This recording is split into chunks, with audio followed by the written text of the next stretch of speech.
Misteri tersembunyi, dinosaurus dalam kitab suci Al-Quran.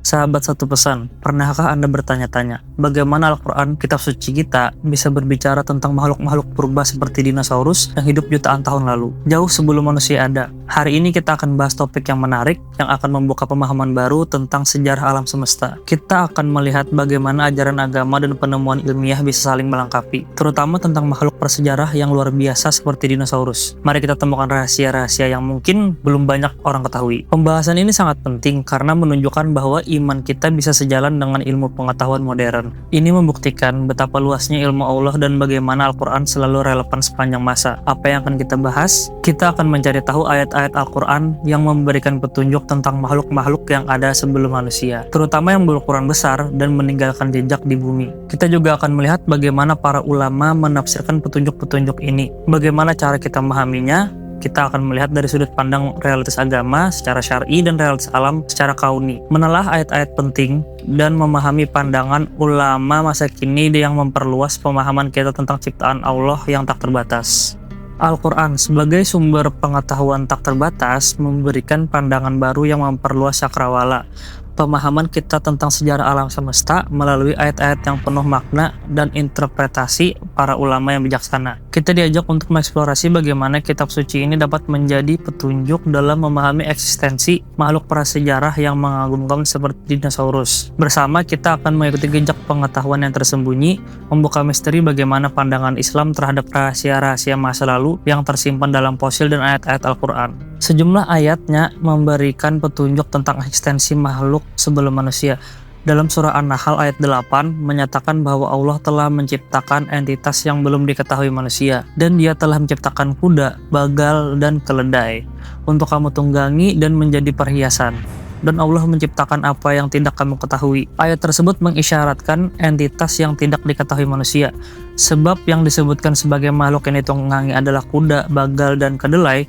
Sebagian ulama menafsirkan ayat tersebut tentang entitas yang tidak disebutkan dari manusia serta meninggalkan jejak di bumi. Maka apakah mereka tidak mengadakan perjalanan di muka bumi? Lalu mereka memperhatikan bagaimana kesudahan orang-orang yang sebelum mereka, padahal orang-orang itu lebih kuat daripada mereka peradabannya di bumi. Maka apa yang mereka usahakan itu tidak dapat menolong mereka. Surah Ghafir ayat 82, ayat tersebut dapat ditafsirkan sebagai acuan terhadap makhluk-makhluk besar seperti dinosaurus yang memiliki kekuatan luar biasa dan meninggalkan bekas di permukaan bumi. Namun perlu diingat bahwa Al-Quran tidak secara langsung menyebutkan dinosaurus. Karena itu, meskipun beberapa ayat dapat ditafsirkan sebagai petunjuk keberadaan makhluk seperti dinosaurus, tafsiran tersebut harus dilakukan yang lebih luas dari doktrin Islam. Dalam konteks Islam, pemahaman tentang konsep makhluk prasejarah seperti dinosaurus yang tidak secara eksplisit disebutkan dalam Al-Quran yang dapat diuraikan melalui beberapa metode. Pertama, realitas syar'i dan kauni. Dalam ajaran Islam terdapat dua kategori realitas. Realitas syar'i yang disebutkan oleh Allah dalam Al-Quran dan Sunnah, dan realitas kauni yang ada di dunia nyata ini. Dinosaurus sebagai elemen dari realitas kauni mungkin tidak secara spesifik disebutkan dalam naskah-naskah keagamaan. Namun, eksistensi mereka sebagai makhluk prasejarah diakui. Kedua, tafsiran ayat. Ketiga, makhluk-makhluk prasejarah. Keempat, pandangan ulama kontemporer. Tokoh ulama modern seperti Quraisy Shihab menyoroti bahwa Al-Quran tidak memberikan penjelasan rinci mengenai makhluk sebelum manusia, namun tidak menutup peluang adanya proses evolusi atau eksistensi makhluk lain sebelum era Nabi Adam alaihissalam.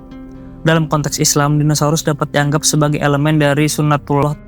Pengetahuan bahwa Al-Quran merujuk ke entitas yang belum kita kenal seperti dinosaurus memiliki beberapa dampak signifikan terhadap cara kita memahami kronologi alam semesta dalam perspektif Islam. Beberapa dampak tersebut mencakup keselarasan antara agama dan sains. Dampak pertama adalah bahwa Islam tidak menentang temuan ilmiah yang terkait dengan kronologi alam semesta. Ayat-ayat Al-Quran yang mengisyaratkan entitas yang tidak dikenal manusia menunjukkan pengetahuan dan keagungan Tuhan.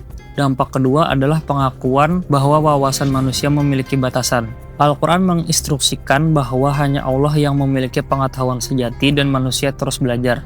Ini mendorong pengikut Islam untuk terus menjelajahi dan memahami alam semesta serta sejarahnya yang panjang dan rumit. Dampak ketiga ialah pemahaman tentang ciptaan Allah. Al-Quran menginstruksikan bahwa Allah menciptakan berbagai jenis kehidupan, termasuk entitas yang belum kita kenal atau yang telah punah seperti dinosaurus. Ini menunjukkan bahwa ciptaan Allah sangat luas dan beraneka ragam, dan manusia mungkin hanya mengetahui sebagian kecil dari ciptaan tersebut. Dampak keempat adalah pentingnya tafsir yang fleksibel, kebutuhan akan pendekatan interpretatif yang fleksibel dan adaptif terhadap ayat-ayat Al-Quran seiring dengan perkembangan ilmu pengetahuan. Pemahaman tentang ayat-ayat tertentu juga berkembang. Hal ini menunjukkan bahwa interpretasi Al-Quran dapat berkembang sejalan dengan peningkatan pemahaman manusia tentang alam semesta. Dampak kelima adalah spiritualitas dan keajaiban penciptaan. Fenomena alam dan Al-Quran merupakan indikator yang menunjukkan eksistensi dan keagungan Tuhan. Pengetahuan tentang entitas yang belum kita kenal menambahkan dimensi spiritual dengan cara kita memandang alam semesta dan menghargai keajaiban ciptaan Allah. Oleh karena itu, pengetahuan bahwa Al-Quran merujuk ke entitas yang belum kita kenal memiliki dampak yang signifikan terhadap cara kita memahami kronologi alam semesta. Hal ini menunjukkan bahwa Islam menghargai ilmu pengetahuan dan mengajarkan bahwa pengejaran pengetahuan merupakan bagian dari iman. Selain itu, hal ini juga menegaskan bahwa Al-Quran adalah sumber pengetahuan yang tidak terbatas pada periode tertentu dan tetap relevan sejalan dengan perkembangan zaman. Sahabat Satu Pesan, itulah pemaparan mendalam kita tentang bagaimana Al-Quran dengan keagungannya memberikan petunjuk tentang keberadaan makhluk-makhluk purba seperti dinosaurus. Semoga wawasan ini bermanfaat dan semakin memperkaya khazanah keislaman serta pemahaman Anda tentang kebesaran Allah. Jika kamu merasa tercerahkan dan menyukai pembahasan tentang ini, pastikan kamu membagikan kepada sahabat-sahabat Anda yang lain. Tinggalkan komentar pada video ini dan berikan like, dan jangan lupa klik tombol subscribe di channel ini. Terima kasih telah menyimak hingga akhir. Wassalamualaikum warahmatullahi wabarakatuh.